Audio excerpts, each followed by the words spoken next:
You know, I get confused and frustrated when people say, well, they're business forums, not construction mafia.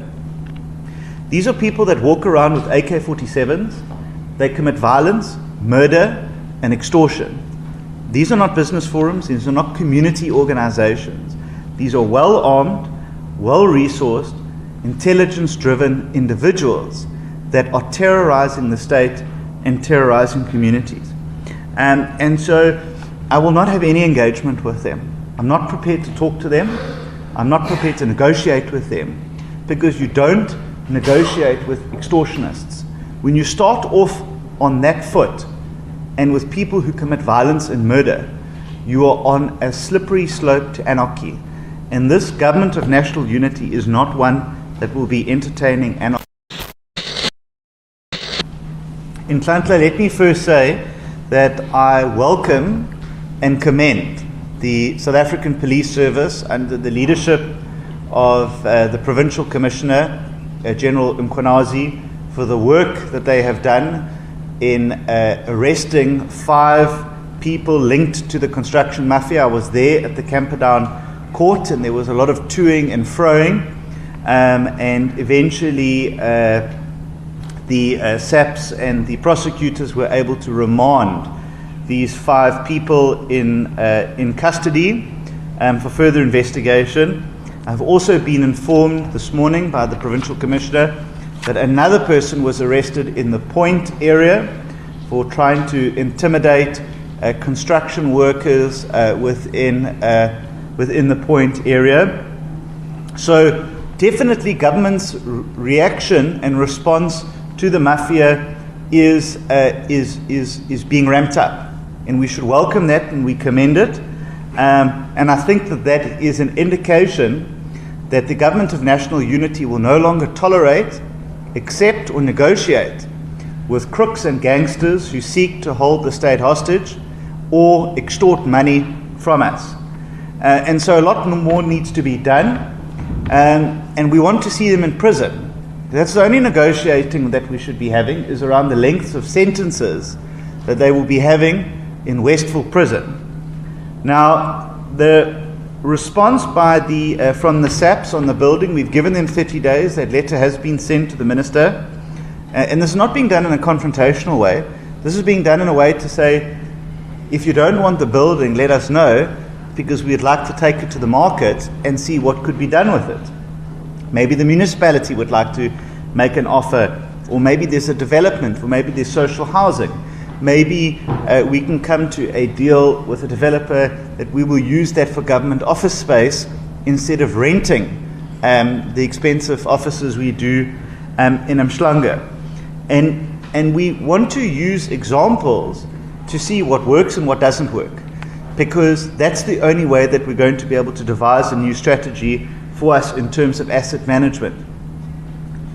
As a policy, we are seriously discussing and considering and modeling around ring fencing all of the state's property assets, instead of them just floating in the department without being managed by a board, a company, and without any having real evaluation to it. We should be leveraging the state's property assets to generate income, to advance social infrastructure, and to be used for other purposes by the states. And that will be an innovative new way of how we manage and look at the state's assets. And May, you're right, there might be buildings that we still don't even know about, because the reality is we actually don't know what we own. And that is an indictment on us. Jade, we have started the discussion around a national summit around the construction mafia, or the stoppages at construction sites. We are eagerly looking for a date where we will convene the 9 provincial MECs, law enforcement, as well as ministers responsible for the justice and enforcement cluster, because I think it's important that we speak off of one page sheet. You know, I get confused and frustrated when people say, well, they're business forums, not construction mafia. These are people that walk around with AK-47s. They commit violence, murder, and extortion. These are not business forums. These are not community organizations. These are well-armed, well-resourced, intelligence-driven individuals that are terrorizing the state and terrorizing communities. And so I will not have any engagement with them. I'm not prepared to talk to them. I'm not prepared to negotiate with them, because you don't negotiate with extortionists. When you start off on that foot and with people who commit violence and murder, you are on a slippery slope to anarchy. And this government of national unity is not one that will be entertaining anarchy or extortion in any way. Letiwe, we must pay our dues as a government department. It is not fair to hold back service delivery in local government on the back of us not paying our debts.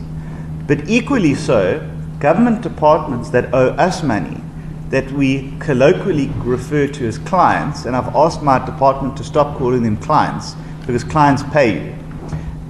We have debtors that don't pay us. And you know, we get audited by the Auditor General for not collecting money owed to us. But government departments are not audited for not paying us. And so we've written to the Auditor General to say, what is good for us must also be good for other government departments that don't pay us, because it makes life very difficult for us to pay on when we ourselves are not getting paid. Lee, there has to be new funding models that are sought. And this is what excites me, is that there is a huge appetite within domestic funding institutions to partner with us to look at inner city regeneration. I met with a major financial institution last week, and they are absolutely excited and keen to finance, build operations on buildings that we own. So, of course, we either need to dispose of them or we need to provide long-term leases. But their focus as a financial institution is inner city regeneration. We don't have the money that is required. So we're either going to have to seek it in the private space, or we're going to have to seek to offload those buildings that are costing us an extraordinary amount of money every month in maintenance to other departments, to other spheres of government, and see what we can do. But my end goal is to turn our assets into a generating machine. We have to start generating our own cash through the optimization of our assets. It is crazy that we own 88,000 buildings, 5 million hectares of land, and we have an estimated value asset base of 155 billion rand, and yet we have a 3 billion rand overdraft because we can't generate enough money. We have to change the financial situation of this department. And instead of borrowing money, we need to start generating money. And that's the sort of policy mind shift that we are looking at. I've answered the question in terms of how much money have we set aside. And look, we have to follow prescripts of the law. So people who are illegally occupying buildings, we will have to seek court orders to evict them. And I think that it's time that we re-look at PI, whether it is serving the interests of government and of the country, that people are allowed to illegally invade buildings, illegally invade land, and then demand, alternative accommodation when there isn't even money to provide accommodation for people who are on the waiting list. And often we've seen this in the city of Cape Town. The mayor has documented this well, that the moment that development's about to start in a government precinct or building, it's invaded. And then it comes to a halt. And then you can't do anything with it. So we have to make sure that our sites are secured, and I've also insisted that our team does that, because we're never going to be able to use public assets for public good if our sites continuously be invaded and taken over, and then we lose them. So thank you very much. Yeah, you've heard it from Dean McPherson. Actually, he's actually one of my most favorite ministers in these new ministers in the government of national unity, because he speaks with a conviction. He speaks with a certain form of conviction that, he really wants to erase what he calls the construction mafia in the public work industry. So Minister of Public Works, Dean McPherson here, speaking to Mayor of Etequini, here in this video, you could hear how he complains about, the problem that this construction mafia, impact in South Africa. So there's a lot of investment that should come in, and, the notion of this construction mafia, I think, is still this whole thing with extortion and all that, where whenever a contract is signed, there are this mafia that actually go and ask for a piece of that,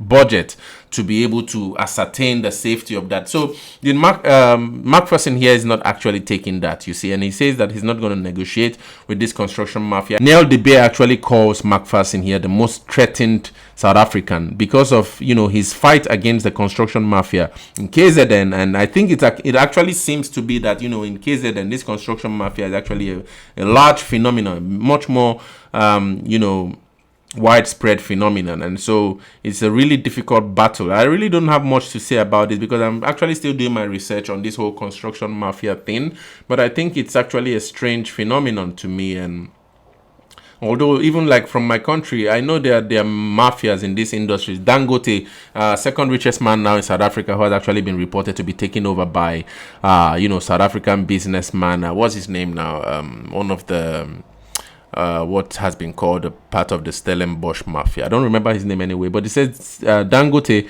Aliko Dangote, Nigerian businessman, is now the second richest in Africa. He actually spoke about how, even as he now has announced that he has started, producing refined petrol. Before in Nigeria, it used to be that Nigeria would be an exporter of raw crude oil and import petrol. Okay, so Dangote decided that he would set up a refinery, massive project, and refine raw crude and then produce petrol and feed the whole of West Africa, maybe the wider African market. So in the pursuit of that, all of his hair, most of his hair actually got gray because, it's a really big, you have to have a lion heart to have that kind of project. He spoke about his battle with the mafia, the oil mafia, so there are mafias in most of these industries, and to fight them is actually a really big thing. And so that's why many times I commend McPherson and many of these officers in the government of national unity, because what they are fighting is actually like a war. It's actually a state of a war to really want to fight to develop a country like South Africa that actually seems to have crime and gangs and mafias really reading in all of these areas. And the likes of Gayton McKenzie, who actually decided that at first he wanted to be Minister of Home Affairs or Minister of Police because he understands how this crime and this mafia rings work. But no, now he's in sports and also battling I don't know, I won't call it the mafia in sports anyway, but he's actually facing a lot of corruption issues in the sports that he's actually trying to cleanse. And so that's the effort, the GNU minister, that I really applaud them a lot. It's a huge task. I really don't understand what has been happening to the last 30 years that the ANC has been in government, or probably the ANC got overpowered by this, because Gayton McKenzie complains that Anyway, one of the ministers complained actually that many of the gangs have their headquarters in South Africa. And really, what kind of government would actually sit and watch this? So it's really difficult on how to weigh. It's also really difficult for the government as well. I won't say it's such an easy fight, because there are many concessions that actually go on behind the scenes in politics and all that. But anyway, to allow South Africa descend to this low in terms of crime and violence and all that, it's really difficult. And now South Africa has to fight like Nayib Bukele. Probably they might even have Nayib Bukele become a really close advisor to, especially probably the police minister or something. Because anyway, I don't know that if that's possible, because Nayib is a president. But anyway, South Africa would need to learn from Nayib Bukele's fight against violence in El Salvador, where he claims that El Salvador used to be the crime capital and murder capital of the world, but now is the safest country in the Western Hemisphere. And now South Africa seems to have taken that baton with as high as 82 murders a day. It's almost like a war, but it's not in a war. But people are being killed. There's so much violence. There's so much violence against women, gender violence, you see, rape. It's really terrible. And so South Africa has to really wake up. People have to really wake up to help the police forces. I remember Police Commissioner Lieutenant Colonel Mlanda Nkwanazi even motivated and called for the help of the traditional leaders, because it appears that most of these gangs actually patronize traditional leaders for some kind of powers or some kind of prayers or some kind of, services, so to speak. And so in trying to fight crime and violence in South Africa, it's not only the police, but even many parts of the society